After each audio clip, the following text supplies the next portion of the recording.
The man saved by the same tree twice. They say lightning never strikes twice. But in the winter of 1970, on a lonely Colorado mountainside, a man named David Harper learned that avalanches apparently do.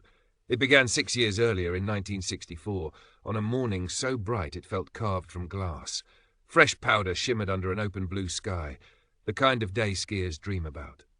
David carved down the slope with the confidence of someone who believed he knew this mountain, its curves, its moods, its hidden teeth.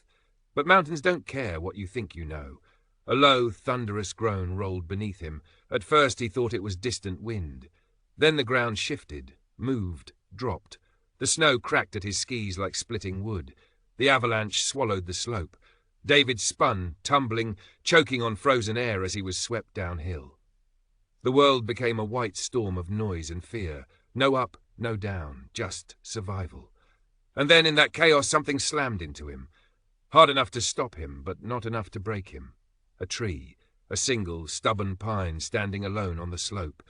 Snow piled around him, but the tree held firm, anchoring him in place until rescuers reached him. When he finally stood again, shivering and shaken, he touched the tree's rough bark as if it were a living hand. A miracle, they all said. A once-in-a-lifetime stroke of luck. But fate wasn't done with him. Fast forward to 1970. Same mountain, same run. A different man, though. Older but still chasing the clean, bright rush of winter. His friends warned him the slope looked unstable after a week of heavy snow. David shrugged it off. The odds of another avalanche? Practically zero. But odds don't mean much to mountains.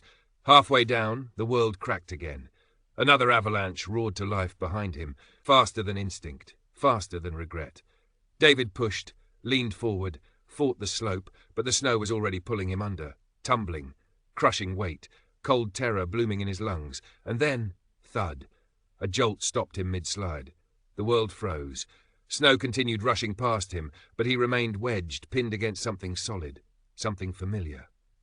When the avalanche settled and the rescuers dug him out, one of them laughed in disbelief. It was the same tree. The very same pine from 6 years earlier, weathered, solitary, and somehow waiting. David stared at it, breathless. Maybe it was coincidence. Maybe instinct pulled him toward the same spot. Or maybe, just maybe, some things in nature hold a memory deeper than ours. Either way, David never skied that slope again. But he visited the tree every winter, resting his glove against its bark, grateful for the miracle that chose him twice. If you enjoyed this story, don't forget to like, share, and subscribe to help the channel grow.